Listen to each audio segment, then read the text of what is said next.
Good evening, everybody. It's Tuesday, March 3rd, 2026 at 6 p.m.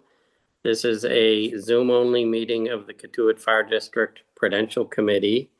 I'm going to ask at this point all those who are able to stand and pledge allegiance to the flag. I pledge allegiance to the flag of the United States of America and to the republic for which it stands, one nation, under God, indivisible, with liberty and justice for all. Thank you. I'd like to take the roll call. This is Mark Lynch. John Havel. Seth Burdick, present. Okay, we also have with us from Icon Architecture, Paul DiGiandomenico. From Tig and Bond, our landscape architects, Eric Doremus. And I believe we also have some individuals from our project manager. I see Kevin Sullivan, and I believe Joe Sullivan will be joining us as well. At this point, we would like to open it up to public comment. Please raise your hand, and Ryan will identify you. And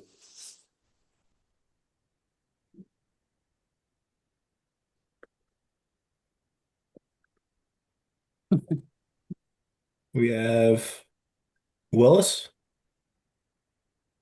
Oh, no, Lee Connolly while on Dewey Lane. I just had a couple of questions I'm sure will be answered during the meeting. To talk about the landscaping, also insurance, liability, how does that get covered, and who will be doing mowing and maintenance. That's it. Thank you.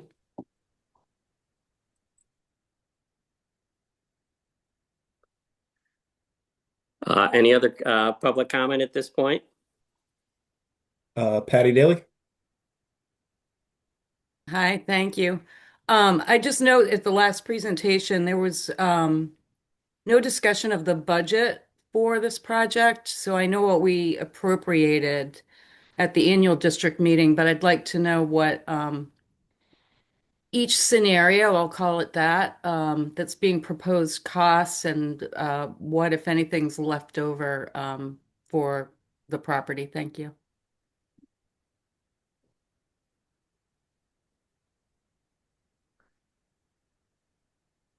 Any additional public comment?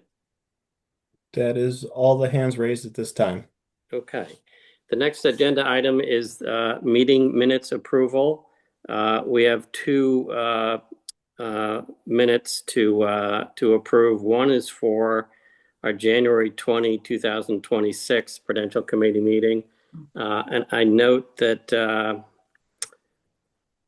there is one error. It refers to the Kettleers, or it should be Kettleers, and refers to the team name as the Cavaliers. So with that change, I would move to approve the January 20, 2026 minutes. Seconded. All in favor? Aye. Aye. Unanimously approved. The next meeting minutes were from our most recent meeting, February 19th, 2026. I move that those minutes be approved. Seconded. All in favor? Aye. Aye. Aye. Okay, so next item is the agenda item is the continued update on the Katuitt School building demolition status, the further review, and hopefully the approval of the demolition and landscape construction documents. I should say the 50% construction documents. We had a fair amount of public comment at our last meeting, some of which I think was addressed at that meeting. Other items are probably still something for the committee members to discuss. We had a list of the outstanding items, and I'm just going to go through them one by one. Seth, John, jump in whenever. One comment was a question about whether there would be any plants relating to phyto remediation. That's PHYTO. And our landscape architect indicated that there was no indication of any kind of soil degradation or contamination, so that that would not be something that would be addressed. There was a question about the small parking area that appeared in the original feasibility study scenario 1, and we explained that was no longer there, in large part because of the language return to nature, and also from a financial perspective, that was something that we thought the money could be spent otherwise. We're going to get into that in a minute with our project manager from left field. There's questions about the definition of native plants, and whether they were native to Cape Cod or just to Massachusetts in general. And I believe we've now confirmed that all of the plants listed in the review are in fact native to Cape Cod. Is that correct, Eric? Yes, all the plants listed are native to Cape Cod and Massachusetts. And I will also take this opportunity just to introduce Lauren Butts. She's our landscape architect assisting this project. So if there's any landscape specific questions between her and I, we can help field those. Okay, and just to be clear, we were verifying that they were not native merely to Massachusetts, but specifically to Cape Cod, correct? Correct. Okay, good.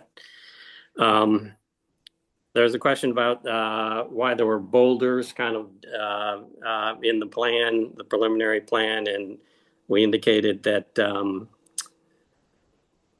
that was to delineate between the two properties and to keep automobiles off the village property, since, of course, this is where the Katuitt Kettleers have their parking right adjoining next to that. There was a discussion about possible involvement by the Native Land Conservancy, which was an organization that was identified as being associated with the indigenous peoples, the Wampanoags, and there were several suggestions as to how they might be involved. One of them was a review of plans on the return to nature part to see if there were any suggestions there. One was kind of a consultation to determine, help determine maintenance issues. And one was a cultural respect easement or a cultural use easement. I don't know if John or Seth, you have comments on this.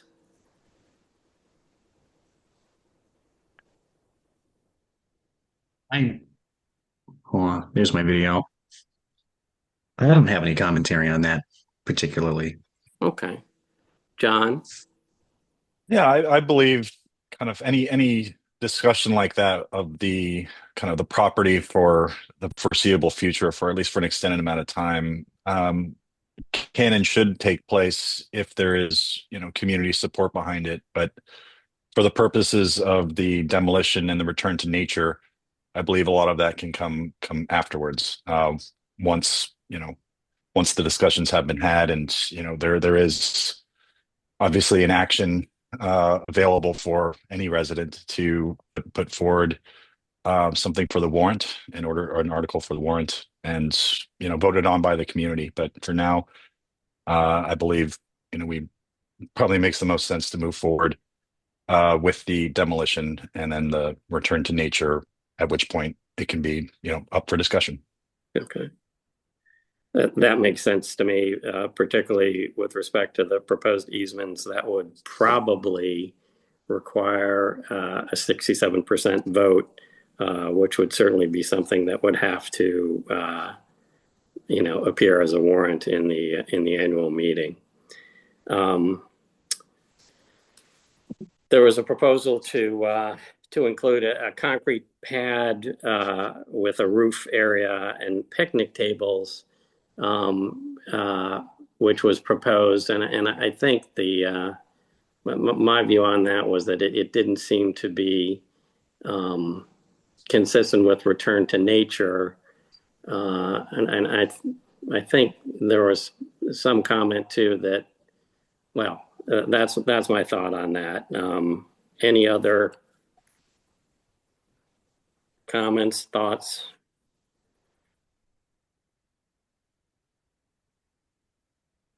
No. No additional comments. Okay. Not for me. And then both at the last meeting and in the public comment we just heard here, there was questions about irrigation, pruning, mowing, and maintenance, which I thought were pretty well taken, actually. It is my thought that the final drawings should include detail regarding the proposed irrigation plans and the proposed maintenance plans. That doesn't mean that we have to follow them slavishly, but an indication as to how we would maintain certainly the meadow would be something that I presume we would want. And I assume that's something that Tig Bond can include in your 100% drawings. That's correct. I'm sorry. Yes, that is correct. Okay. Well, that's easy. Another thing that was proposed was, and this I really don't have a view on, and I'm looking to Tig Bond for their views. Someone asked whether there would be pruning of the existing material. And I don't know the answer to that, whether that's something that's prudent, whether they're limbs in the existing forested area that need to be trimmed out, or whether that's something that we just leave to nature. But I would like to hear Tig Bond's thoughts on that. Sure. Lauren, do you want to take that one? Yeah, that's fine. I think the pruning isn't necessarily warranted, mostly because we don't have paths or any areas that are going to be occupied by people underneath those existing trees. And we would also agree with, if some of these limbs are falling, like they can just be returned to nature. It could be good. I think our recommendation is maybe within 20 feet of the existing tree line. If you have an arborist come through, see if there's any items that might want to be pruned back. That could be an option, but it doesn't seem to be pertinent at the moment, especially because we are having additional plantings of trees and shrubs in front of the existing tree line as well. So there's going to be a buffer between, or not a buffer, but additional trees and plants in front of the existing edge of trees. Is the plan online someplace? Did I miss that? It is. We're going to try not to have public comment within the discussion, but the short answer is yes. It's on I believe on the first page of the Katuitt Fire District website. Is that right, Ryan? Yes. Okay. There is a link to the plan. And by the way, we're going through all the details, which are absolutely, required and mandatory and important. I want to make sure I express that my view that I think the plan is pretty terrific. In the current stage, clearly we need in the 100% plan to particularly identify which tree goes exactly where. But the way it looks right now, I think is pretty appealing. I heard some commentary to that effect at the last meeting, and I hope everyone agrees with that. In addition to the irrigation, the pruning, the maintenance recommendations, there was some, and let me just throw this out for you, Tig and Bond folks, it may not be prudent or possible, but some people asked about, whether there would be a pathway, for example, from the end of the driveway off of Main Street to Old Oyster Road. And that brought in the issue of insurance liability.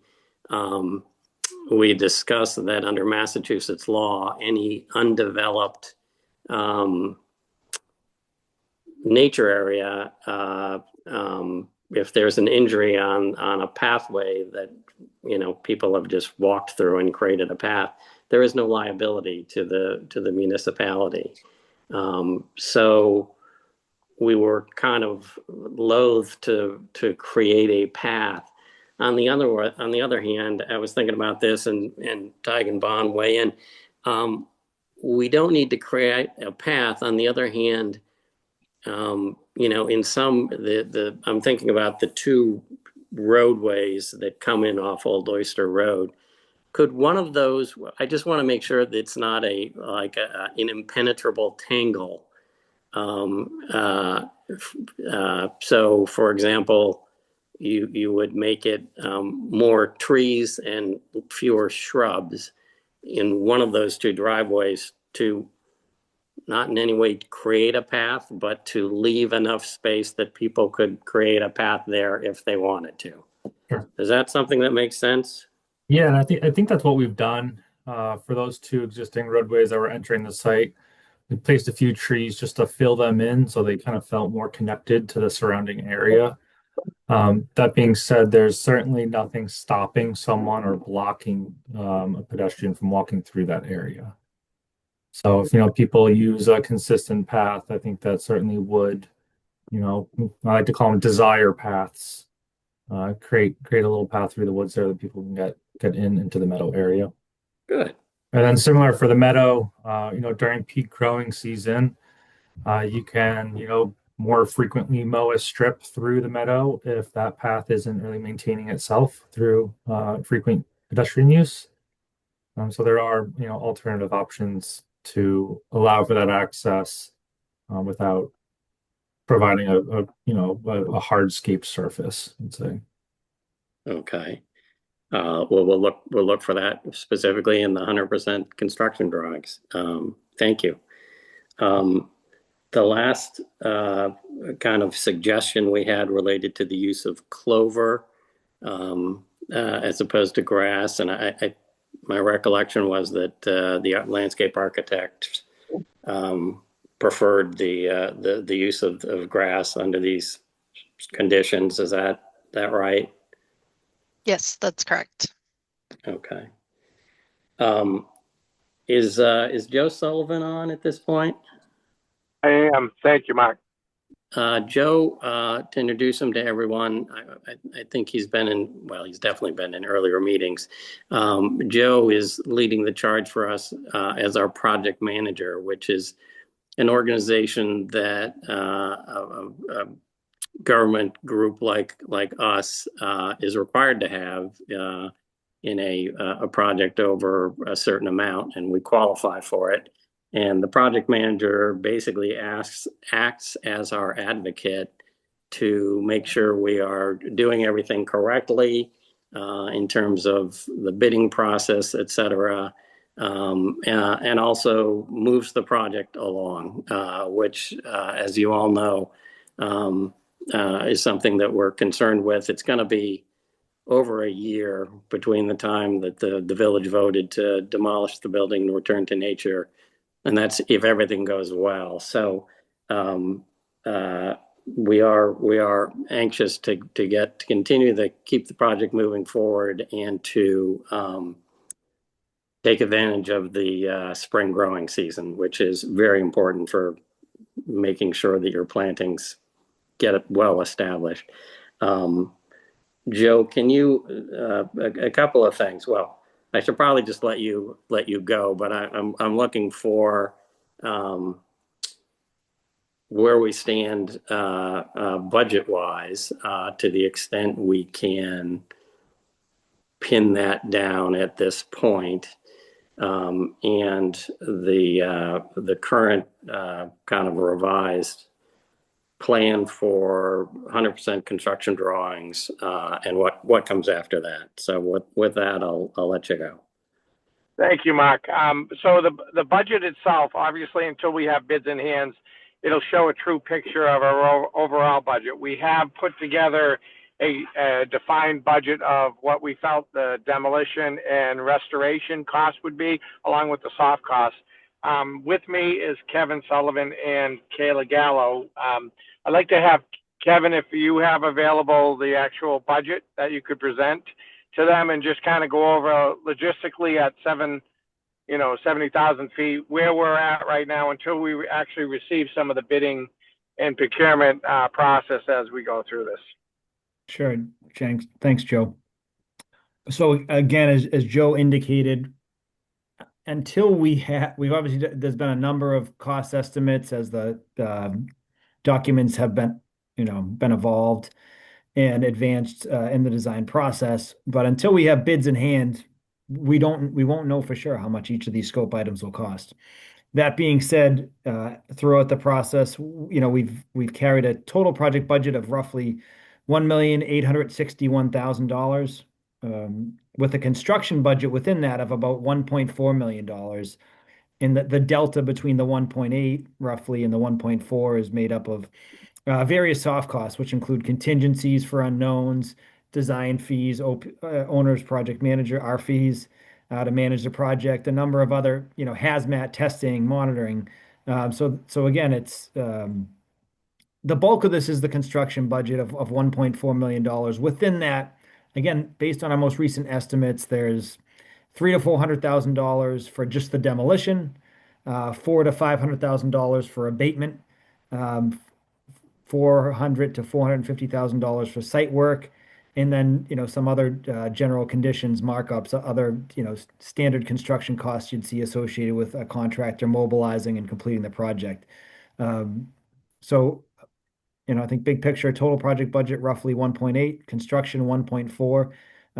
But again, taking it all the way back to Joe's initial point, until we have bids in hand for the demo and abatement, which I don't think anything can happen until the building comes down safely and the hazardous materials are removed. Accordingly, we won't know for sure. If we're able to push forward, we'll know in a couple of weeks how much the demo and abatement portion are, and we could probably make better decisions for the site work, knowing how much money is exactly left over. But happy to answer specific questions. Kevin, yeah, one of the things that we have accomplished so far is that we have had an abatement kind of assessment undertaken, correct? That's correct, yes. And that's an inspector who goes in and does a very detailed assessment of what the hazardous waste issues might be. I understand that number that he came up with was more than estimated in the feasibility study, option 1. Is that correct? I would say yes, it is. But in most projects, in the feasibility study, these specific scope items are placeholders. And fortunately, your project team had, I'd say, good markups and contingencies to cover that. So yes, the abatement number increased, but it didn't increase the total project budget. We were able to absorb that within some of the contingencies and some of the other line items that were built into the initial budget. Okay. And Mark, if I could elaborate a little bit, the whole purpose of bringing in these consultants is to really thoroughly identify any of the exposure that might be tentative for the removal and abatement of the process. And that includes, some of the exterior facade to make sure that we were identifying what type of material. So we would get really solid numbers. Most of the time, and I say 99% of the time, all of the consultants are going to be a little conservative about what those costs are associated with the project. To Kevin's point, you know, that the design team initially had done some takeoffs and was conservative with it. When we brought in these specialists, it really identified some of the incidental, you know, abatement that's needed. And there was a little bit of a cost increase with those items.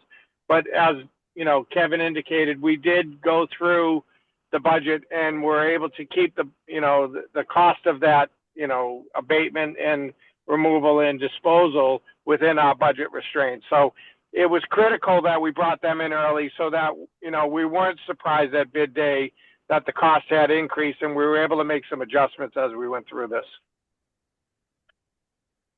Okay. And Joe, as I understand it, our next steps would be to, if we're satisfied where we are with the 50% construction drawings, we would move to 100% construction drawings in preparation for bids going out, correct? That's 100% correct. And tell us kind of what the timing on that we hope to be. All right, I would love to. And if Kayla's on, she has actually the schedule together.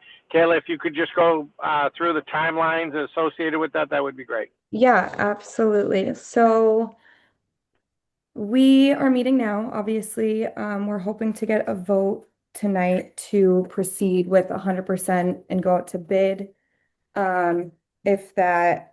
If we're to proceed, like I just said, we will advertise on the 11th, which is next Wednesday. We'll give the bidders 2 weeks, and that will give us bid in hand by end of day on the 25th of March. And then from there, we'll have to obviously vote to sign a contract, but we should be able to proceed within the following week or two to get demo started. And Mark, it usually takes, you know, at least a couple of weeks to get the insurance certificates and the contracts executed by the district at that point. And our goal is to hopefully, you know, early, mid-April, you know, start, you know, mobilization.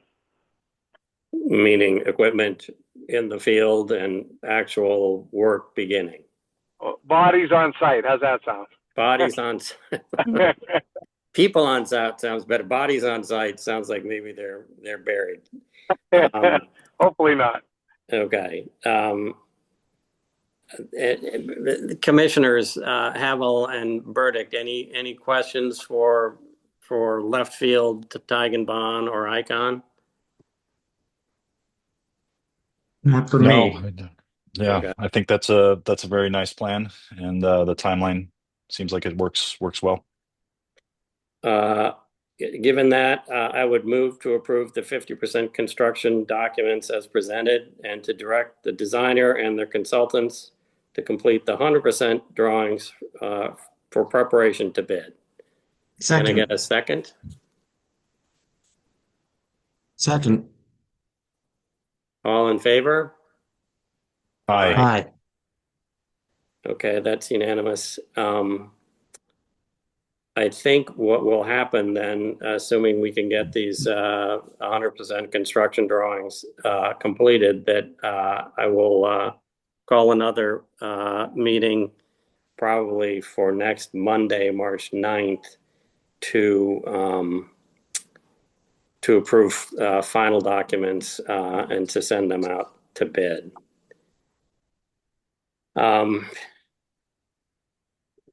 The next item on the agenda is clerk replacement. Very sadly, a couple of weeks ago, our clerk, Charlie Eager, fell and injured himself pretty seriously. He's in rehab now, and it's expected to be, unfortunately, a long recovery. So we were thinking of Charlie and his wife, of course, but we're also trying to figure out how we can replace him. His wife indicates that he is not going to be able to continue in his duties. So in my view, there's kind of a short-term and a longer-term problem. Actually, it's kind of short and medium. One is the clerk is occasionally called upon on short notice to sign documents on behalf of the fire district. It's hard to predict, but certain documents just call for a signature perhaps from the Prudential Committee and the clerk. So we do want to fill that, at least on a temporary basis, very quickly. I'm proposing that John Havel be appointed clerk on an interim basis. We're allowed to do that under the bylaws. He would not be compensated for those duties, and we are hoping it is short. And by short, I mean we hope to have a full-time clerk on board in time for the preparation ahead of the annual meeting. John, does that sound okay to you? That sounds okay in terms of signatures, but yes, if it is a fairly quick process before the annual meeting, that would be much appreciated. All right. I would therefore move to appoint John Havel as temporary clerk on a non-compensated basis. Can I get a second? I can. All in favor? Aye. Aye. Thanks, John. We appreciate it. Of course. So the medium term, we've been looking for possible replacements. My initial view is that we needed someone who had experience doing this. It is fairly complicated. A thought did occur to me, and I'm throwing this out, not to put people on the spot, but our relatively new assistant treasurer, I broached the idea, Ryan Willett, I broached the idea with him, told him to look at the bylaws and look at what's required of the clerk and do a little research and see if that is something that he would be interested in. And I'm putting him on the spot because I'm also asking the Prudential Committee members to opine as to whether, and this would not be about whether we think Ryan is good. We do. It would be a big ask on a relatively short period. So I'm interested in what Ray, his boss, and John and Seth think about this. I have a quick question, Mark, as Sure. the probably bad time as the interim clerk at the moment, but it would probably be helpful to go through, at least as it relates to the annual meeting, some of the larger tasks that would be expected of Ryan or whoever might be in this position. Yeah, at this point, Ryan may know better than I because he, in his usual diligent way, I'm sure looked it all up. But basically, we need to have the annual report filed and put together and closely proofread. The clerk is responsible for advertising the annual meeting and for recording the annual meeting, sending out the notices, in terms of time, place. But I guess the individual warrants are something that we hammer out, but getting those all accurate and getting them kind of ready for business. There is legal advertising that needs to take place. Those are among the duties, but as Seth can attest, the period of time where we put together the warrants, which are constantly changing, is hard. It's time consuming, and of course must be proofread and reproofread 89 times, and we still invariably get one decimal point out of place. So those are the duties. The rest of the year, the clerk's duties are. I forgot about he puts together the clerk, he or she puts together the ballots for the elections, and puts the election itself together, I believe. So it's a lot. It would, potentially take Ryan away from his day job, at least for a little bit. But I think he can handle it. But, looking to hear what you guys think. What's the compensation for the clerk at this point? I can't recall. We I raised it think it's recently, did around we not? $4,000. Uh, So if Ryan were to do this, that's a separate. It's not like we'd make that part of his duties, that he would be assistant treasurer and clerk, and the clerk would be, his raises or benefits would not be part, the clerk's salary would not be part of that. right. Well, municipal clerks don't grow on trees, and people with that specific expertise. Do you know what I mean? It's not like Yeah. they're thick on the ground out there. Well, question for you, Seth, and Seth or Ray might know. But like, with experience with other fire districts, I'm wondering how much of Charlie's knowledge was, institutional for Katuitt specifically and how we do it, or if it's kind of a general process that all fire districts would follow. And I'm just trying to understand, is this how Well, simple or straightforward would it be to learn versus, really actively trying to find someone who has, current experience? I mean, it's mostly predicated on the bylaws. There's so few fire districts in the state of Massachusetts that a lot of, there's not a lot. There's only what, 9 different towns that are composed of fire districts, 7 or 9, one of the two. But I mean, you could learn it. I'm sure anybody could learn it. It's just a matter of doing it. So I really rest with us as the the appointing authority and the appointee. Do you know what I mean? Yep. So we could go. I mean, Charlie, of course, did Barnstable Village and here. We could, if we didn't want to have, say, we for whatever reason we didn't want Ryan to do it, we could approach one of the other clerks and see if they want to do it.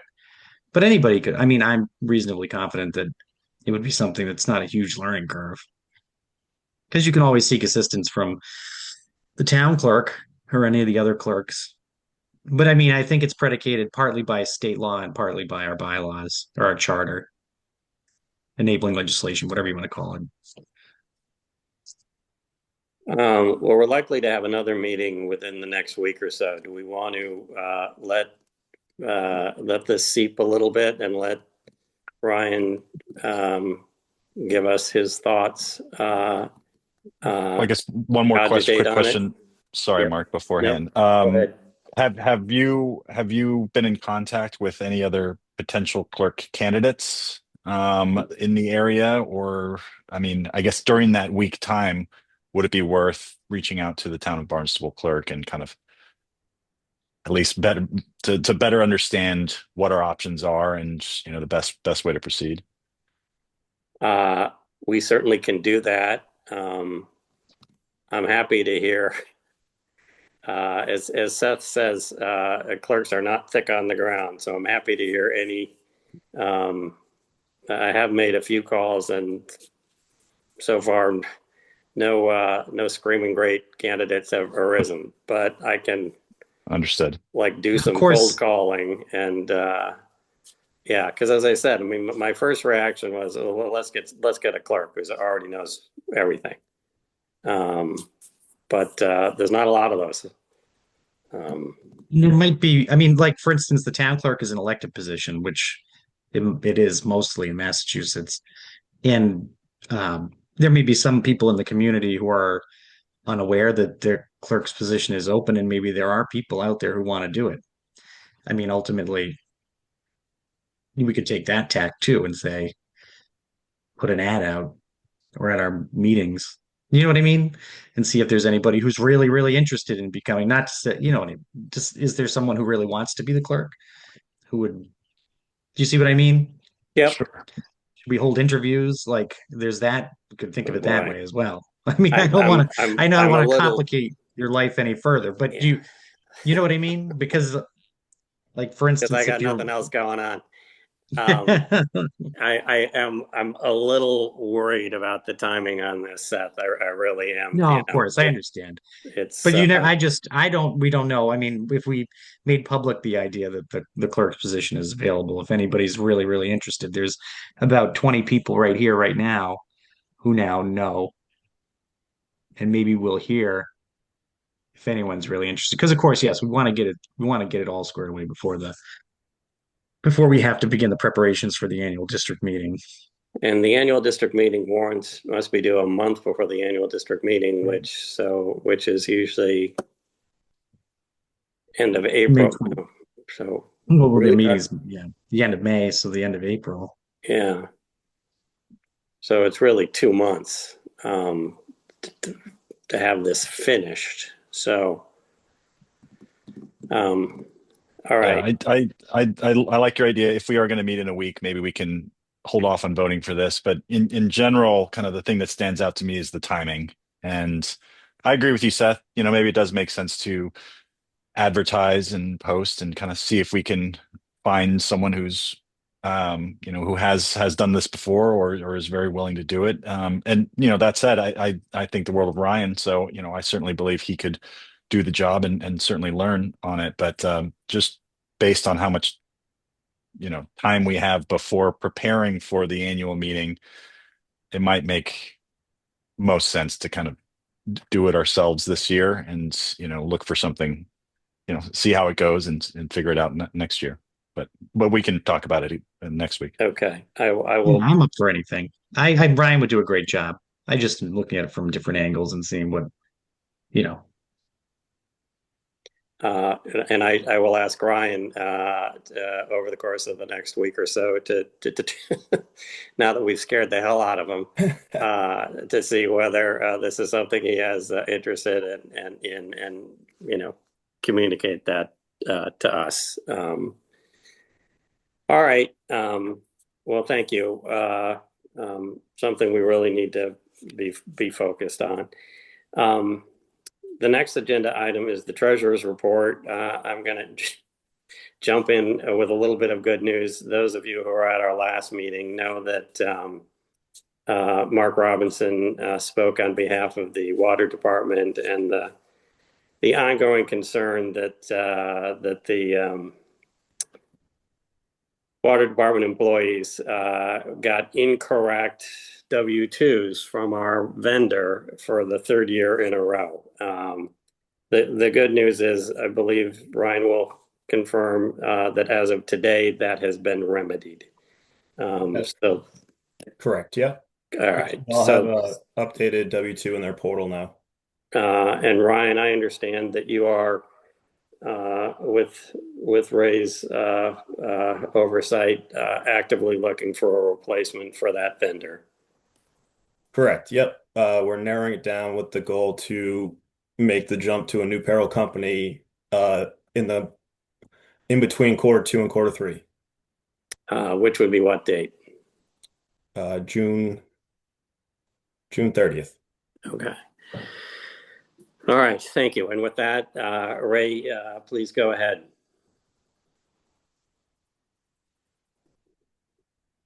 But Ray, you got to unmute.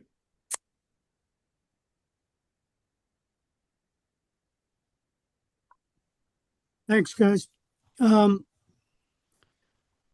Is the report through January of this year. We're 58% through the year, and that's the budget target for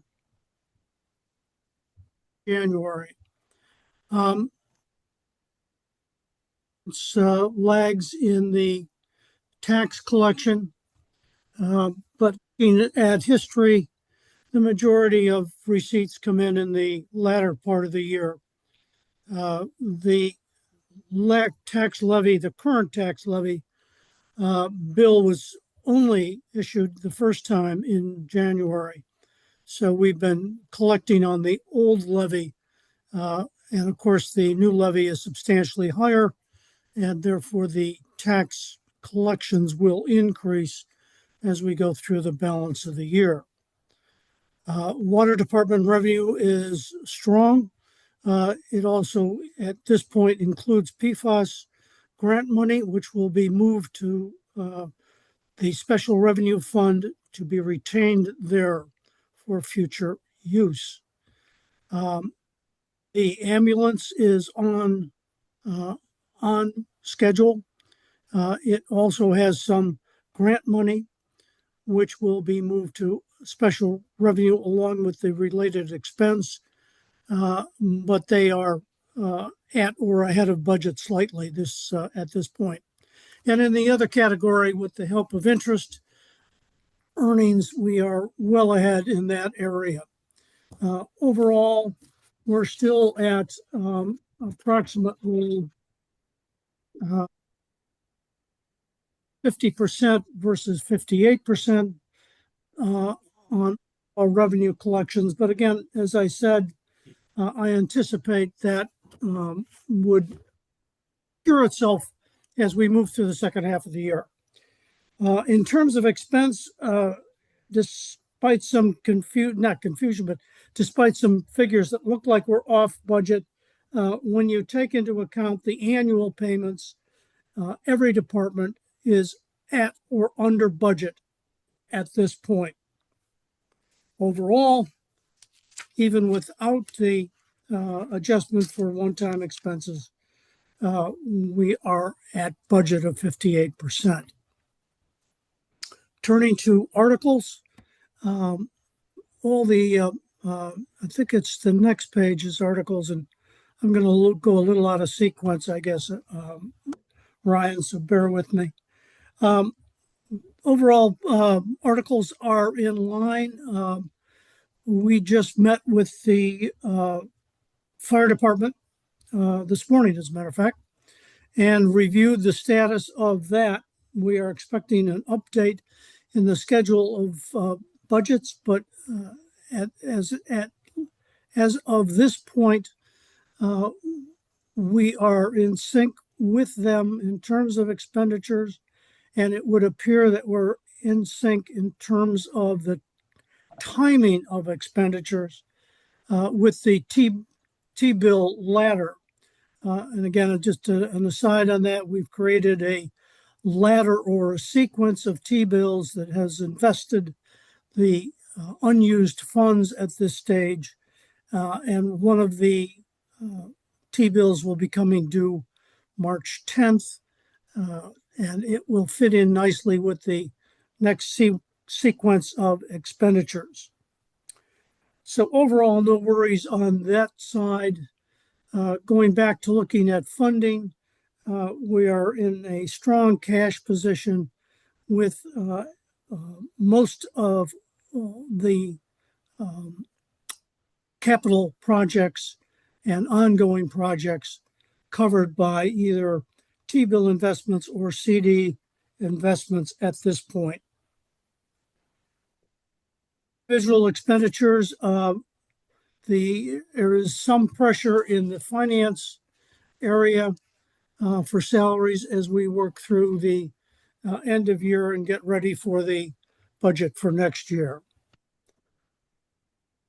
That's about it. I look forward to getting the input from the contractors and the contract managers, project managers, so I can meld that budget into my cash flow projections for the balance of the year. That's all I had, unless there are any questions from the committee. I have none. Thanks, Ray. And John, Seth? No questions. Thank you, Ray. I'm all set. Thanks. Okay. The next agenda item is the Freedom Hall audio visual. This has been something that's been percolating out there for a while. Brought to the fore again by our last meeting. We had trouble with the Zoom aspect of it. It kept cutting out, and eventually everyone was able to get in their public comment, but it was not ideal. On a short-term fix, Ryan has increased our Wi-Fi speed, I think by a factor of 8. Did that actually occur, Ryan, or was that delayed by the Yeah, blizzard? so with the storm, they rescheduled I'm going to meet them at Freedom Hall Friday, and we're going to get a new router and that increased speed from, I believe, 100 megabits per second to 800 megabits per second. Okay. And we hope that goes some way towards remedying our problems, but it seems like it's worthwhile to take a look at. I think the OWL is actually working pretty well. I'm always impressed with our meeting minutes from the recording. The woman who does it is able to decipher them pretty well. But I think it's worthwhile. And again, Ryan, we're going to throw this on your plate, but not until after the annual meeting. So kind of put that in your calendar. Yep. And we will assess our needs at that point. Another agenda item that was not on the written agenda because it just came up in the last day or so, which is during the blizzard. Fire Chief Brown was contemplating using Freedom Hall as a warming/charging station. It didn't come to pass because a number of reasons. One is that the Freedom Hall doesn't have a generator, and we would have needed a temporary generator. And there wasn't really a plan. Not really. There wasn't a plan to staff it, and of course the firemen were busy with other things. But someone wrote an email wondering about whether the Catuit Federated Church could potentially be used as a emergency center / blizzard center / hurricane center. And Pastor Angie responded to that, indicating some receptivity to that possibility. They don't have a generator either. It was in their budget, and it just, basically the funding didn't allow for it. But it is, I believe the building is built to modern hurricane standards where where Freedom Hall is not. I think it's about 1860. And there is also the possibility the current firehouse has a generator, a very large generator, which is being replaced in the renovation. So it is possible if we were to work out some kind of a deal with the Catuit Federated Church, basically to act as a vendor for to allow us to utilize their basement or whatever part of their facility in the event of some kind of emergency like we had last week. So I throw that out there. I think it is definitely worthy of consideration. The only timing aspect of it would be, if I don't know how long the firehouse, the old firehouse generator is going to be around.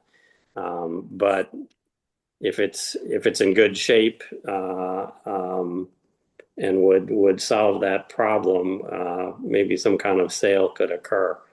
I'm looking for volunteers, John and Seth, to just kind of investigate that a little further. We're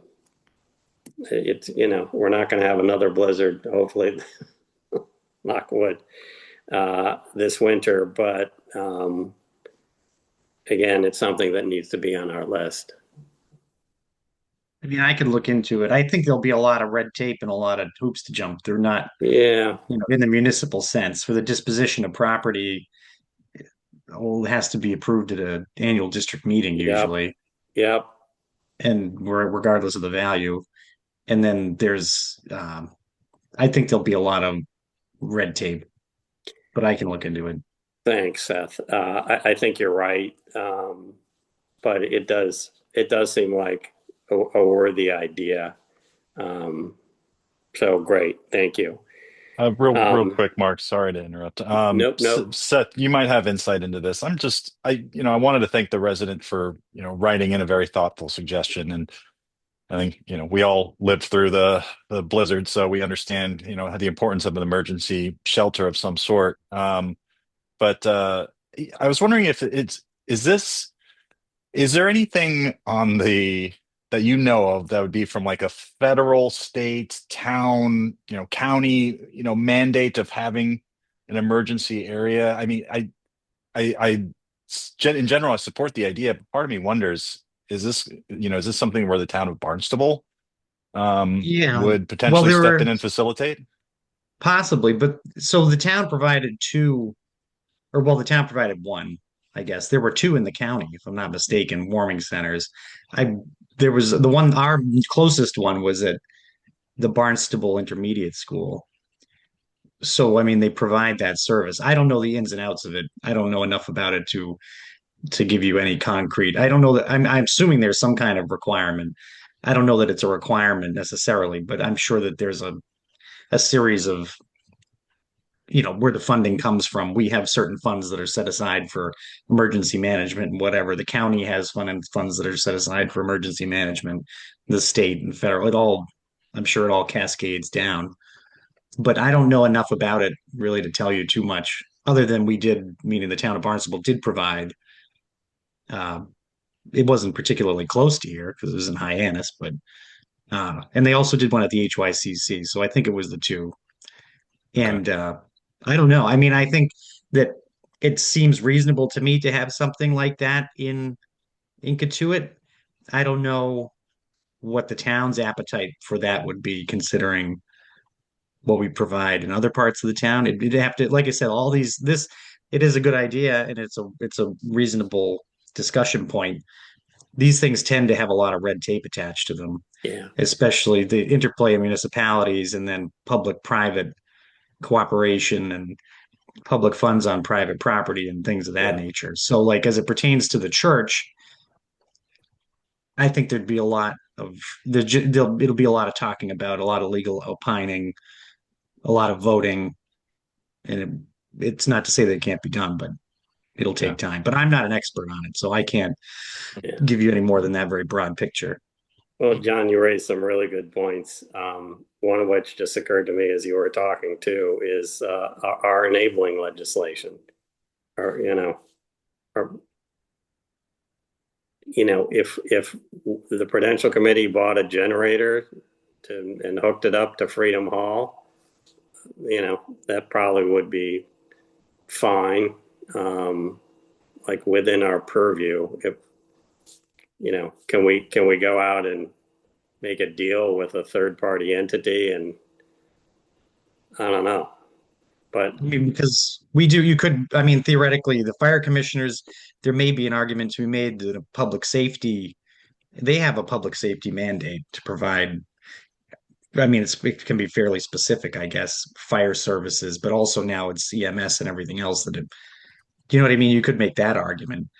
I mean, it'd be easy enough for us to dispose of the property and give it to an entity, like we gave our brush breaker to the county or to the base. I mean, if you remember a couple of years ago, because we didn't want it anymore. yeah, It's one thing to give it to them and then we'll let them do what they will with it. I don't know that we could enter into a contract to provide an emergency service at a cost or at no cost. Like I said, it'll be a lot of red tape. We'll have yeah. to. And as John suggests, isn't this something the town should be doing? Right.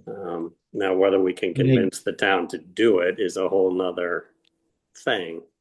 Right. Nonetheless, I'm gonna, as I say, this wasn't even on the agenda because it literally just came up in the last 24 hours or so, and I thought it was intriguing. Let's table it for now, and please remind me a little bit down the road, and let's think about it in the meantime. That was the last agenda item I had. Seth, John, anything else? Nothing for me. The last item then oh, is public comment. Yep. So we'll go in order. It's Mark first. Thanks, Ryan. Mark Robinson, Water Commissioner. First of all, I'd like to thank you, Ryan, and the Prudential Committee for working on the payroll issue. It's, as you know, it's been a continuing issue, and I'm glad that somebody has stepped up to make it work. I didn't quite understand what you meant by the corrected W-2s are in the portal. Is that? Each employee has a paychecks Okay. login that they Okay. can grab there. And if I send an email out as well, if they Great. have trouble, they can contact me and I can get them a paper copy. Okay. Thank you. I appreciate that. The other comment I had was irrigation for the school property was brought up. I hope most people are now aware that we have a policy at the Water Commission that any new irrigation systems have to be tied into a on-site private well and not connected to the water supply, and that would apply to this property as well. So if there is any in-ground irrigation to be considered, the budget should include the cost of an irrigation well on the property, which I think some of the estimates have been $5,000 to $7,000. We've had good success in having about 80 to 100 new private wells installed, so that people are not using our public water supply to irrigate their lawns in the summer. And I think the district would be held to that same standard. I'm not sure irrigation is needed. I think some kind of temporary watering system to get things going, but you'd ask your consultants that. Um, rough grass is what we have out at the playing field now. It's a Cape Cod lawn, and it's been working well for at least 60 years that I've been around it. Um, so just to let you know that that would be another part of the budget if that's a consideration. Okay. Thanks for giving me a chance to comment. Mark, in Thank you. response to that, I probably was not, I know I was not articulate because what we would be contemplating was a temporary irrigation system. Like, Fine. for, a summer to get it going with the idea that it would be removed. I don't know if that changes your analysis at all. But it's certainly, I mean, we would give you it's out by whatever, October 15th. Well, I think the commissioners would think about it if it was just for the first growing season. Okay. Yeah, we could talk about that. Okay. Thanks, Mark. Appreciate it. Mark, if I could just chime in quickly. I think typically, and Eric can back me up on this, I think typically in our specifications, the contractor would own an established lawn in the first growing season as part of the project. Yeah, that's correct. We typically have a 90-day establishment period after substantial completion, and then a guarantee for 2 years past. So any plants that trees that may not survive within that 2 years are in that guarantee period to be replaced. Okay, so that they're not saying they're necessarily going to use irrigation. They are saying that they're going to guarantee the results regardless.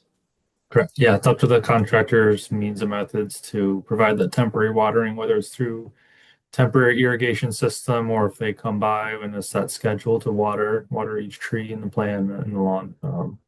How that is exactly done is not determined, but the requirement is for the 90-day establishment period. Okay. In the final drawings, you will there is water there, right? We are connected to well water. Yes. Okay. Mark, thank you. That's an important point, and we will be in touch with you on that for sure, and the other commissioners. Thank you. Okay, next. Next will be Carol. Hi, Carol Zais, 86 Putnam Avenue. A couple things. I didn't speak at the first public comment because I wanted to hear what you were saying. On the feedback, I didn't know you were going to vote before second public comment. So I'm just going to throw this out there that my question was around boulders versus putting in trees and shrubs as the green fence between the town of Barnstable and the Katuitt School, Katuitt Fire District property. I just don't understand the boulders, except to make sure cars can't go through there, but I think a green fence would be much prettier, just my opinion. So if that can get to any of the people still on the call, that would be my comment on that. And I did hear native means Cape Cod and Massachusetts when Eric was speaking. So I just think it needs to be really clear that we're talking native to Cape Cod and even to the Cape, to our particular area. And that the plants, although they're native, should also be highly drought tolerant. The words should go hand in hand, native and drought tolerant. We're not looking to put in, I'm not looking for you to put in a whole bunch of plants that require a whole lot of water. So I just request that you consider that. Moving on to the other subject, the AV needs, as you know, well, Mark knows and every other Prudential members, it was I who brought together a proposal.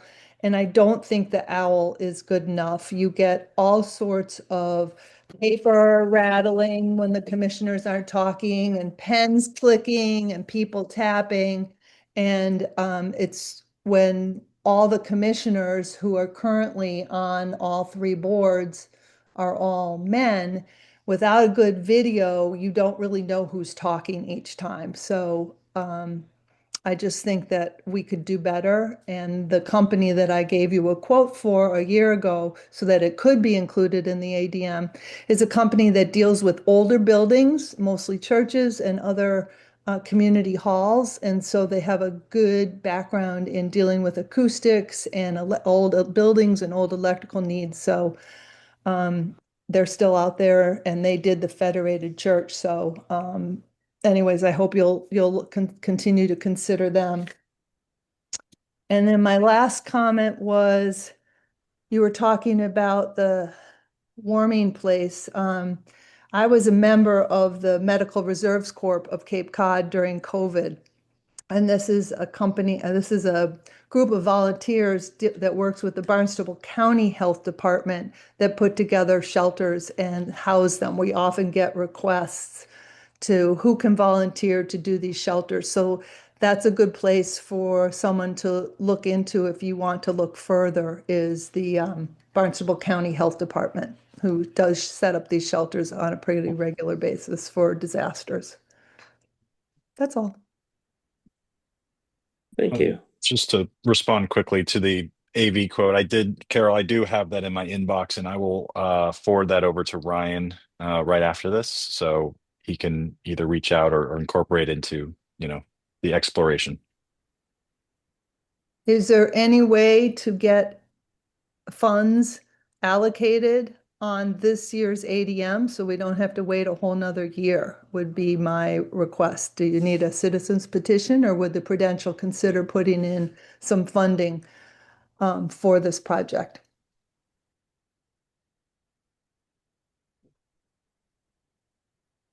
Honestly, I don't know. It depends on, it seems crazy. It's only a couple months away, but like we would need to have multiple bids, I think, for the type of project we're talking about. So I don't know the answer to that. It would be preferable. I'm conscious that we're throwing a lot on Ryan's plate. I But hear yeah, you. we're Happy on to board. help in any way to find other bids for you so that it doesn't land on Ryan. But and then my final is regarding the article that was brought to the annual district meeting a number of years ago regarding funds, district funds to be utilized for the Historic Society. And we have passed through the State House and we are waiting for a vote in the Senate. And I am trying to find out if we do or don't need to have another vote on the inclusion of that bylaw change, enabling legislation change, if it happens to come out of the Senate. This is also pertains to the water commissioners bill as well. They're kind of hand in hand. They're two numbered apart. So I'm not allowed to talk to Mark Boudreau, and I was wondering if I could be given permission to find out what we need to do next, or if one of the water commissioners could reach out to Mark Boudreau on behalf of both the statues to see what the next step is. Obviously, there's also the additional step for the Historic Commission to also have an article requesting a certain dollar amount like the library does every year.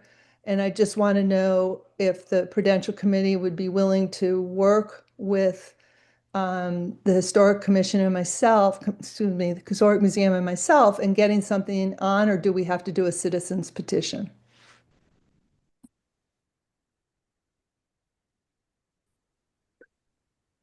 Gentlemen, thoughts? Well, so presuming that it does pass the Senate and then get signed by the governor, right? Will that line up with the annual district meeting? Pretty darn close, yes. So I would want to put it on the annual district meeting, and if it didn't align, we could indefinitely postpone it so that it could be brought up the following year or in any special district meetings you might hold. But I'd rather have it there and have it passed than have it passed and not be there and have to wait another year. So if it goes through the legislature and gets signed by the governor, then it's law. So then the submission for the annual district meeting would be their request for funds, right? That would be it. Well, I'm not sure. I've been told that the process was pass it the district meeting, then go to the state approves it, it comes back, and I thought I heard Mark Boudreau once say to me, it then has to pass at the annual district meeting again, and there has to be a separate article asking for funding. So there's two questions there. I don't know. Yeah, I don't know. I'm Once it's comfortable. ratified by the general court or whatever, that it just becomes the law. And then you could submit your request for funds. You would have to ask Mark Boudreau if there's. I personally, I'm not a lawyer, of course, but I don't remember ever having an enabling legislation change while I've been doing this. But I think once it's through the legislature, then it just goes and is the law. And as far as their request for funds, if those things do come together for this annual district meeting, I mean, in my opinion, just as the library does, we would just add it to the warrant. I don't think it would be. We would have to have a petition. That's my opinion. And so, of course, it's up to you guys too. So, meaning Mark and John, because then we could vote to recommend or not recommend it, and then the town or the village votes on it. So,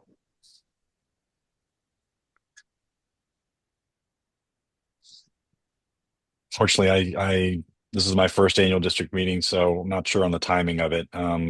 What seems to make sense is if this is expected to pass at roughly the right time and it's easier to remove than to add, I would probably kind of say that that does make sense. But again, I'm not sure the mechanism to make that happen. I would advise the historical society to have it ready to go one way or another. We can't legally add it to the warrant or to the agenda if it's not the law. But if it is the law, then we can. I'd say just have it ready to go with what it is you're going to have ask it ready for. to go means it has to be ready by the end of April to be I would say so, included in the yes. warrant, unless it can be added Unless it as a petition. Yeah. So as a citizen's petition Yeah, I again, think Yeah, a 'cause- petition needs to be in by, April. am I wrong? Doesn't a citizen's petition need to be in 30 days in advance too? Well, that's what I'm saying, by the end of April, because the warrant Yeah. comes out. Yeah, yeah, Okay. yeah. I just, does Ray know any of this? Well, we're kind of running far afield here. Oh, it's public knowledge. Does anyone else have any public comment relating to the topics of this meeting? Jim R has his hand raised. Yeah, I do, whenever you're ready. Go ahead. Once again, like the last speaker, I thought we were going to get the comment after the school committee, so my comments or the school group. And I did speak last time. So I understand, again, the engineers have done a lot they integrated everything that was requested. But I do want to be on record. I think a lot of people in town want to be on record. The definition of return to nature has really gotten to be very specific and very exact. Even this group here, the committee last fall allowed a whole study of different options to take place at the school, which seemed to indicate there was a lot of flexibility in what return to nature meant. I heard John himself quote, "What does it really mean? We don't know." We also did not want to return the land to the Barnstable Land Trust because it was going to be kept pure nature. That's what I heard.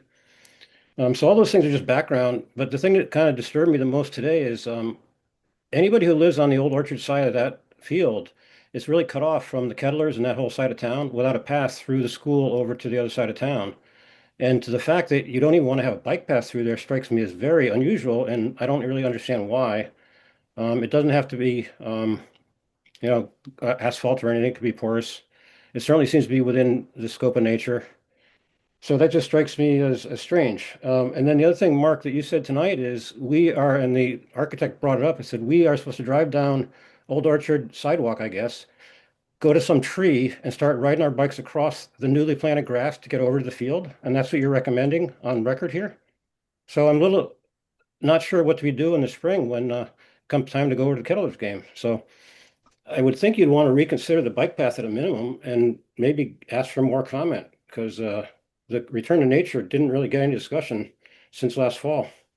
So that's my comment. I know you already voted, but I feel it should be on the record that at least some of us feel that we didn't get a chance to give input on how to use that land. And now I guess you told me we got to go to a different town meeting with a new plan, and that's what we'll have to put in place, maybe.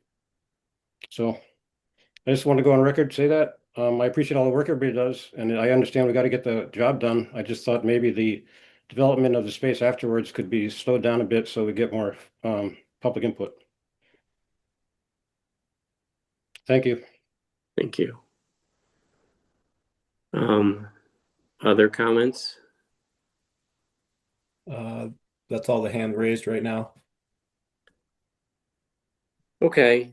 With that, then I think we've accomplished a lot tonight. I'll take a motion to adjourn.